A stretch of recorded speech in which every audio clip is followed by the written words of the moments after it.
नमस्कार, मैं हूं वंदना त्यागी और आप देख रहे हैं न्यूज़ 18 राजस्थान का डिजिटल चैनल।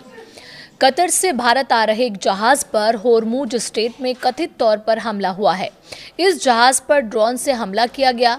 हमले का शिकार हुए जहाज पर 29 क्रू सदस्य थे, जिनमें 4 भारतीय नागरिक हैं। हमले में किसी के हताहत होने या पर्यावरण को नुकसान पहुंचने की जानकारी नहीं है। जानकारी के मुताबिक सभी क्रू सदस्य पूरी तरह से सुरक्षित हैं। ये घटना ओमान की खाड़ी में होर्मुज जलडमरू मध्य के पास हुई है। सूत्रों ने बताया कि हमले के बाद जहाज के इंजन रूम में आग लग गई और बेहद ज्यादा धुआं उठता हुआ देखा गया।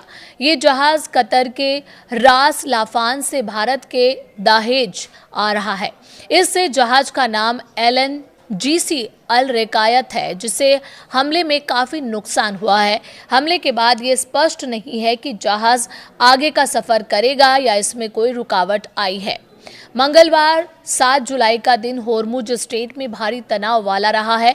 भारत आ रहे जहाज के अलावा भी कई टैंकरों पर हमले हुए। ब्रिटिश सेना ने मंगलवार को होर्मुज जलडमरू मध्य से गुजर रहे 3 जहाजों पर हमले की पुष्टि की है। United kingdom maritime trade operations ने बताया कि जहाजों को अज्ञात प्रक्षेपास्त्र से निशाना बनाया गया। ईरान की तरफ से ये नहीं कहा गया है कि मंगलवार के हमले उसकी सेना ने किए हैं। हालांकि अमेरिका ने इसके लिए पीछे ईरान का हाथ माना है।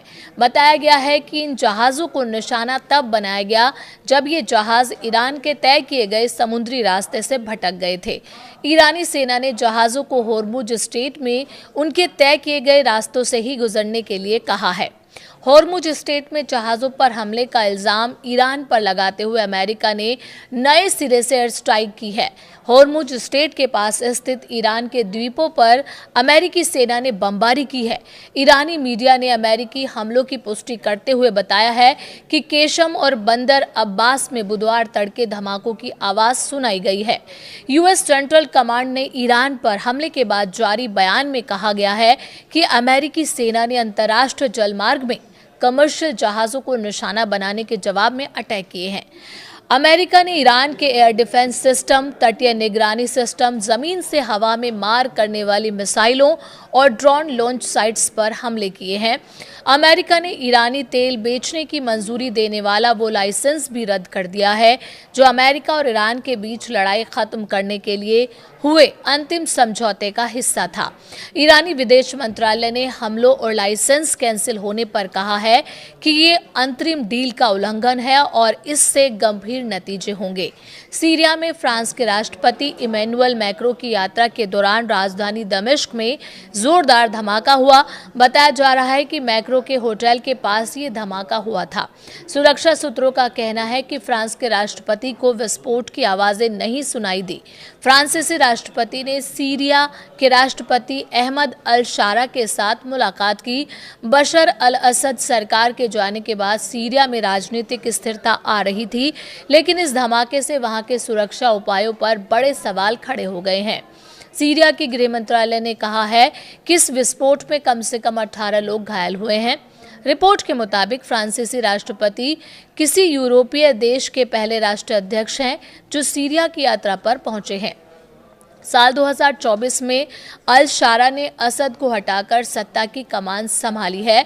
विस्फोट की आवाज को आसपास के इलाके में भी सुना गया और धुएं को निकलते देखा गया। इस विस्फोट के बाद सड़कों को बंद कर दिया गया और सुरक्षा के कड़े इंतजाम किए गए। रॉयटर्स की रिपोर्ट के मुताबिक फ्रांसीसी राष्ट्रपति के सुरक्षा कर्मियों को यह आवाज नहीं सुनाई दी। प्रत्यक्षदर्शियों का कहना है कि सड़कों पर खून के छींटे देखे गए। विस्फोट के बाद एक गाड़ी में आग लग गई। अभी तक किसी भी गुट ने इस हमले की जिम्मेदारी नहीं ली है। सीरियाई मीडिया के मुताबिक ये धमाका 4 सीजन होटल के पास हुआ, जहां पर इमैनुअल मैक्रों ठहरे हुए हैं। सीरिया के गृह मंत्रालय ने कहा कि कम से कम 18 लोग घायल हुए हैं। इसमें 4 पुलिस वाले भी शामिल हैं।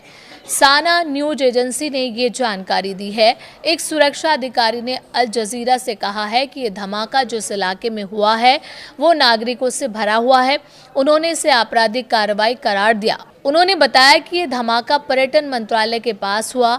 यहीं पर Emmanuel Macron Four Seasons hotel में रुके हुए हैं। मैक्रो के ऑफिस ने कहा कि इस धमाके से यात्रा पर कोई असर नहीं पड़ा है और ये सामान्य तरीके से चल रही है।